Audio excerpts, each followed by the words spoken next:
नमस्कार, मी समीक्षा Deshmukh. Top news मराठीमध्ये आपलं स्वागत.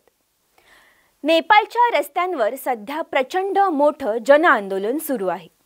सोशल मीडियावर बंदी, सरकारचा भ्रष्टाचार आणि प्रशासनावरील रोष याचा प्रचंड मोठा उद्रेक रस्त्यांवर झाला आहे. पण या साऱ्या आंदोलनामागे एक नाव सध्या चर्चेत आहे, ते म्हणजे सुदन गुरुंग. हा तरुण नेपाळमधील जनआंदोलनाचा चेहरा कसा बनला आणि सुदन गुरुंग नेमका कोण आहे पाहूया. सुदन गुरुंग आधी इव्हेंट मॅनेजमेंटचं काम करायचा. 2015 साली झालेल्या नेपाळमधील भूकंपामुळे त्याचं आयुष्य बदललं. सुदन गुरुंगने स्थानिक लोक चळवळीत सामील झाला. त्याने हामी नेपाळची स्थापना केली. त्याची संघटना 2015 वर्षांपासून सक्रिय होती. मात्र त्याच्या नोंदणी 2020 साली झाली. हामी नेपाळ संघटनेने देशातील तरुणांना जोडण्याचं काम केलं. त्याच संघटनेच्या माध्यमातून त्याने सोशल मीडियावर पोस्ट लिहून 8 सप्टेंबर रोजी आंदोलनात सामील होण्याचं आवाहन केलं. पोस्टमध्ये म्हटलं की बहीण आणि भावांनो, 8 सप्टेंबर तो दिवस आहे जेव्हा नेपाळमधील तरुण आवाज उचलतील. आता आपली वेळ आहे, आपली लढाई आहे. ही लढाई युवकांपासून सुरू होईल. नेपाळमध्ये या पोस्टनंतर तरुण पेटून उठले. त्यांनी 8 सप्टेंबर रोजी आंदोलन केलं. आंदोलनकर्ते VPNचा वापर करून एकमेकांच्या संपर्कात आले.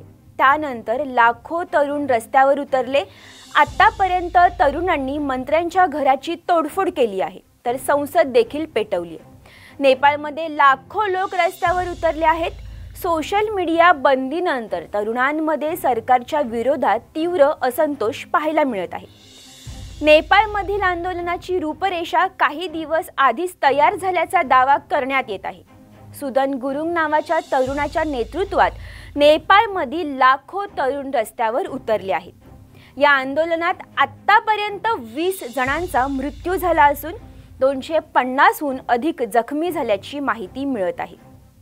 या तरुणांच्या आंदोलनानंतर नेपाळचे पंतप्रधान, गृहमंत्री, कृषी मंत्री आणि आरोग्य मंत्र्यांनी राजीनामा दिला. नेपाळमध्ये तरुणांच्या मनात आधीच सरकारच्या भ्रष्टाचाराच्या विरोधात संताप होता. त्यात सोशल मीडियावर बंदी घातल्याने तरुणांमध्ये सरकार विरोधात संतापाची लाट उसळली.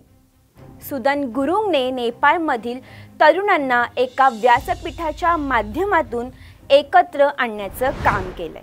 तरुणांचं नेतृत्व करणारा सुदन गुरुंग आता एका आंदोलनाचा नव्हे, तर नेपाळच्या राजकीय इतिहासाचा एक नवा चेहरा म्हणून पुढे येतोय. आंदोलनातील नेपाळच्या तरुणांचा आवाज किती दूरवर जातो आणि यावर सरकार नेमकी काय भूमिका घेते, याकडे संपूर्ण जगाचं लक्ष आहे.